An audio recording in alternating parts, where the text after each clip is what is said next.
အားလုံးပဲမင်္ဂလာပါ Restorative Reality ဖတ်ကြားခြင်းစီစဉ်ကနေရောက်စီတိုင်းကိုတစ်တဖန်ပြန်လည်ကြိုဆိုလိုက်ပါတယ်ဒီကနေ့ကတော့2026ခုနှစ်မတ်လ10ရက်နေ့အင်္ဂါနေ့ဖြစ်ပါတယ်ဒီကနေ့ရွေးချယ်ထားတဲ့ခေါင်းစဉ်ကတော့ကိုရောဤအရှင်သခင်ဖြစ်ခြင်းကိုအစဉ်တတိပြုမိခြင်း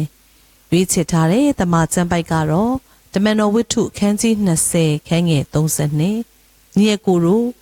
ယခုငါသည်သင်တို့ကိုဖျားသခင်၌အနှံ၏သင်တို့ကိုတိဆောက်ခြင်းက၎င်းတန်ရှင်သောသူအပေါင်းတို့နှင့်အတူ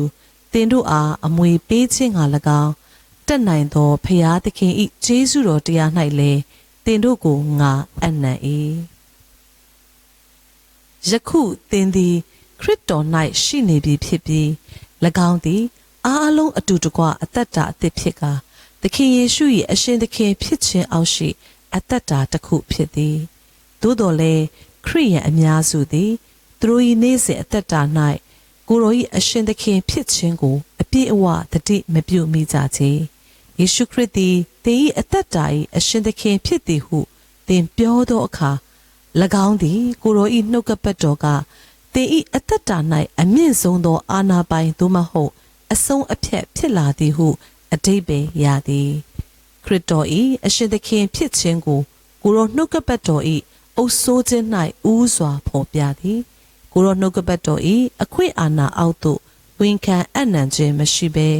ကိုရော၏သခင်အဖြစ်ဦးဆောင်ခြင်း၌သင်သည်အလုတ်လှုပ်ဆောင်၍မရနိုင်ပါထိုနှုတ်ကပတ်တော်ကိုကျမ်းစာ၌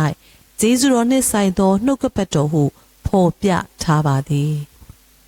၎င်းသည်သင်ဘဝကိုတည်ဆောက်ပေးခြင်းခွန်အားပေးခြင်းနှင့်ခရစ်တော်၌သင်ပိုင်ဆိုင်သောအမွေအနှစ်ထဲ၌သင်အားမြဲမြံစွာတည်ထောင်ခြင်းတို့ကိုပြုလုပ်ပေးသည်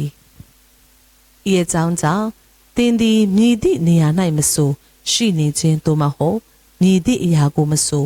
နားထောင်နေခြင်းမျိုးကိုအဖြစ်မခံနိုင်ပါဟောပြောချက်တိုင်းသည်ဝိညာဉ်ရေးရာကြီးထွားမှုကိုမဖြစ်စေနိုင်ပါဂျေဇုတော်နှင့်ဆိုင်သောနှုတ်ကပတ်တော်သည်ခရစ်တော်ကိုထင်ရှားစေပြီးကိုယ်တော်၏အပြည့်သက်လှုပ်ဆောင်ခဲ့သောအမှုများကိုဖွင့်ပြပါသည်ထို့အပြင်၎င်းသည်ယုံကြည်ခြင်း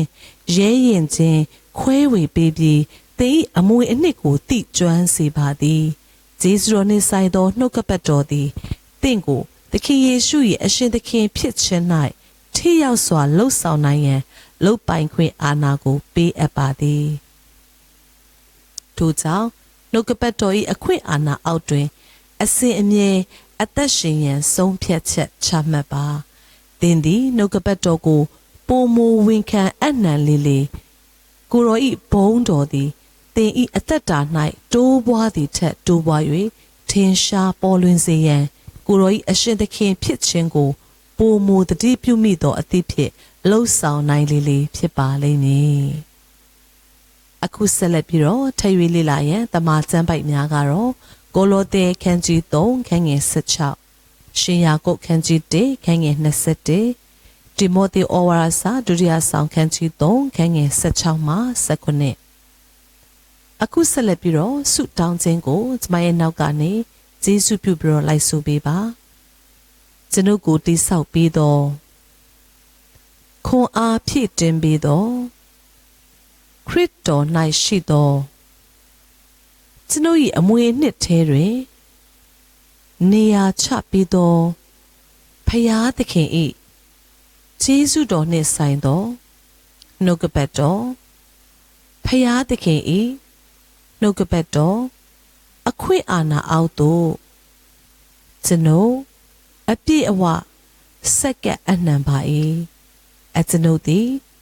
နှုတ်ကပတ်တော်ကိုကျင့်ဆောင်သောသူဖြစ်သောကြောင့်ဖယားသခင်၏ဘုန်းတော်ကိုထာဝရတိုးတက်လျက်ရှိသောအတိုင်းအတာဖြင့်ထင်ရှားစေလျက်ကြီးထွားလျက်တိုးတက်အောင်ပြုလုပ်နေပါသည်ဖယားသခင်၏နှုတ်ကပတ်တော်သည်ကျွန်ုပ်၏တတ်တာဖြစ်ပြီးကျွန်ုပ်၏အရာရာပင်ဖြစ်ပါသည်သခင်ယေရှုနာမ၌ဟာလေလုယာဒီကနေ့ဆုတောင်းခြင်းဖြင့်ခွာယူသွားသောအရောက်စီတိုင်းကိုဖျားသခင်ကောင်းချီးပေးပါစေ